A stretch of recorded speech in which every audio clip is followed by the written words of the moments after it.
सबको मन ही मन जो जहां से थे जैसे ऐसे चल रहे हैं। जैसा बिना पढ़ा लिखा आदमी कैसे करता है, बिना हुक दम के आदमी कैसे चलता है, बिना एकदम निर्बल हो, कोई नहीं जानता हो, उसके पास कुछ नहीं, बिल्कुल सरल से सरल छठ बंधन करते हुए मन ही मन सबको और ऐसे ही सावधानी और सरलता से चल रहे हैं। क्योंकि राम वही बन सकता है जो आम बनता है, जो आम बने वही राम बनने का अधिकारी है। नहीं तो हम आम नहीं बने तो कभी राम नहीं बन सकते। और भगवान ने यहाँ पर कह दिया कि आम बन के और सरल बन के चले।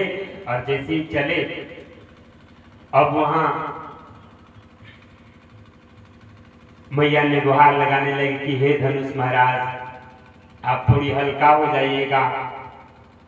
अब धनुष महाराज की बात देखा कि धनुष किसके हैं, तो हमारे इष्ट देव भगवान भोलेनाथ के हैं। तो भगवान भोलेनाथ से गुहार लगाई, भगवान मैया पार्वती जी से गुहार लगाई, भगवान गणेश जी से गुहार लगाया कि प्रभु आपका पहला पूजा होता है, इसलिए मेरी पहली पूजा की स्वीकार कर दीजिए। और मेरे मन में, मेरे चित्त में, मेरे हृदय में बैठे हैं और वो चले हैं धनुआ को तोड़ने के लिए। और आपका घर की विषय है, आपका घर का ये धनुआ है, तो आप थोड़ा हल्का करवा दीजिए महाराज। मैया मन ही मन सबको आराध कर रही है, सबको व्यवस्था कर रही है। तो धनुष ने भी, जब धनुष को सब देवता ने कहा कि ये विनती हो रहा है आप थोड़ा हल्का हो जाइए, तो धनुष ने भी मुस्कुराया, कहा कि अच्छा ये बात बताइए कि सब लोग जब सभा में बैठते हैं तो गरु और गंभीर होकर बैठते हैं, और हम यहाँ पड़ा हुआ हूँ तो मैं हल्का हो जाऊं। सभा में कोई आम आदमी भी बैठता है तो गरु गंभीर होकर बैठता है, और हमको आप लोग कर हैं कि हल्का हो जाए। हम कहीं वहां हल्का होंगे। और आपस में सब देवी देवताओं का वार्तालाप हो रहा है। मैया मन ही मन आंख बंद करके गुहार कर रही है। और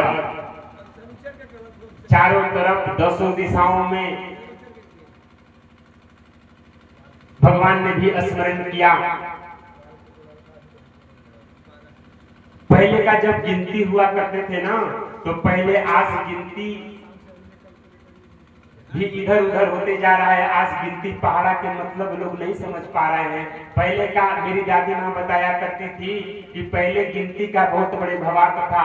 मैंने बहुत छोटा था, मैंने जब 5-7 साल की अवस्था का होगा तो मेरी दादी माँ ने कहा कि ऐसे गिनती और गिनती का भवार्थ ऐसे थे। और उस समय का गिनती मुझे आज तक याद है जो उन्होंने बताया।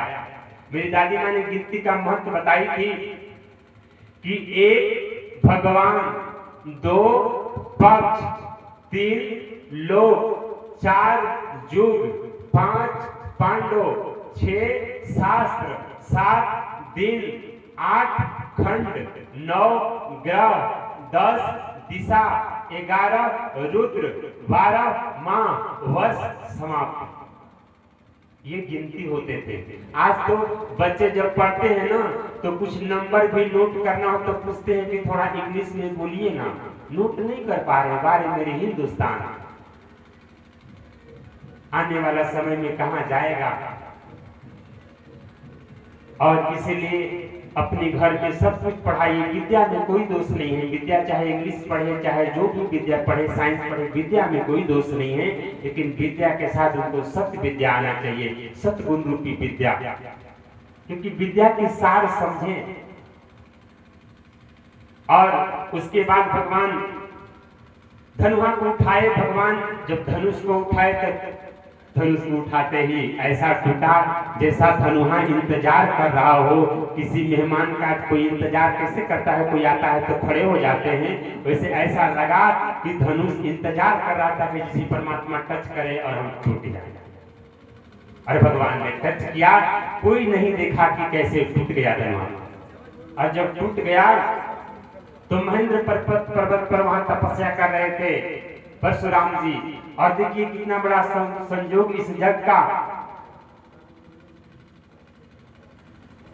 हमारा इस जग जो जोड़ गांव में चल रहा है, मैं इस जोड़ गांव की जग की एक बहुत ही गहरा राज बताने जा रहा हूं कि बहुत ही ये धर्म के साथ और भगवान के साथ जुड़ा हुआ कैसे कार्य हो रहे हैं।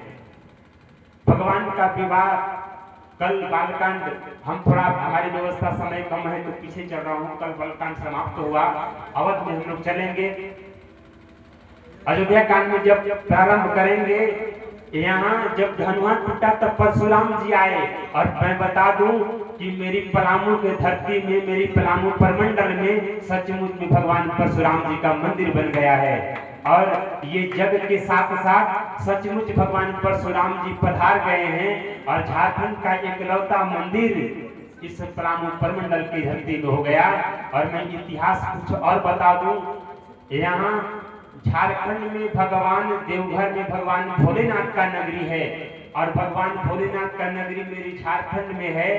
और इस पलामू प्रमंडल में एक और चीज जुड़ा हुआ है जो झारखंड से एकलौता हट के है। वो राज आप लोग जो जानते होंगे तो जानिए, जो नहीं जानते होंगे तो आप मैप को खोल के देख लीजिएगा।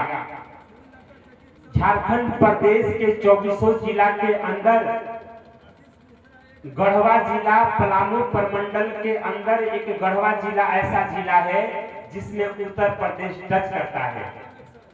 और उत्तर प्रदेश टच करता है अर्थात भगवान अवध नरेश टच करते हैं, अयोध्या धाम टच करता है। अर्थात एक पलामू प्रमंडल में अयोध्या धाम भी टच किया, भगवान परशुराम जी भी टच कर रहे हैं। और भगवान परशुराम जी आज सचमुच धन्या के साथ पधार गए हमारे डाल्टनगंज की धरती पर, पलामू की प्रमंडल के धरती पर। और हमारे भगवान भोलेनाथ इस कुटी पर पहले से जो पधराया है और देवघर में सचमुच भगवान देवघर में पधारे हैं।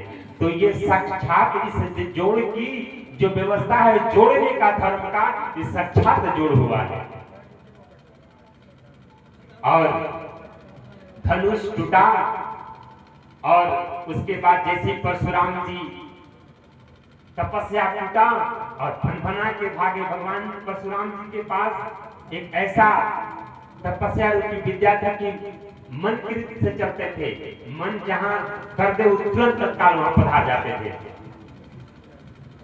मनोरूप की विद्या उनकी रक्त था और तत्काल पधार गए और लगे अपनी व्यवस्था को, अपनी गुस्सा क्रोध को जागृत करने। सबको दहाड़ने लगा कि किसने इस धनुषा को तोड़ा। पता है ये किसका धनुष था? मेरी परमात्मा का धनुष था, अर्थात मेरे गुरु और चराचर पति। यहाँ तक कि कितना अच्छा लाइन है कि विश्वनाथ मम नाथ पुरारी, विश्वनाथ मम नाथ पुरारी, त्रिभुवन विदित महिमा तुम्हारी, त्रिभुवन विदित महिमा तुम्हारी। परशुराम जी ने कहा कि किसने इस धनुष को तोड़ा? हमारी परमात्मा जो चराचर पति तीनों त्रिलोक के गुरु हैं, उनका धनुष था। इस धनुष को तोड़ा कौन? और जिसने धनुष को तोड़ा है या तो सभा बाहर कर दे। जनक आप खोज के उस लड़का को, उस व्यवस्था को, उस राजा को बाहर करो। उस सहस्त्र बाहु की तरह मेरा दुश्मन है। और अब बाकी राजागण थे वो भयभीत होकर उनके ऐसे हाथ जोड़े और मुड़ी को झुकाए हुए खड़ा है। धनुष जब टूटा ना तो राजागण विचार कर रहे थे कि इससे युद्ध किया जाएगा और ऐसी छल से इनसे ले लिया जाएगा। और उसी से जब परशुराम जी को जब देखे तो सब हाथ जोड़े ऐसे कर लिए जैसे सबल आदमी के सामने दुर्बल आदमी कैसे हो जाते हैं।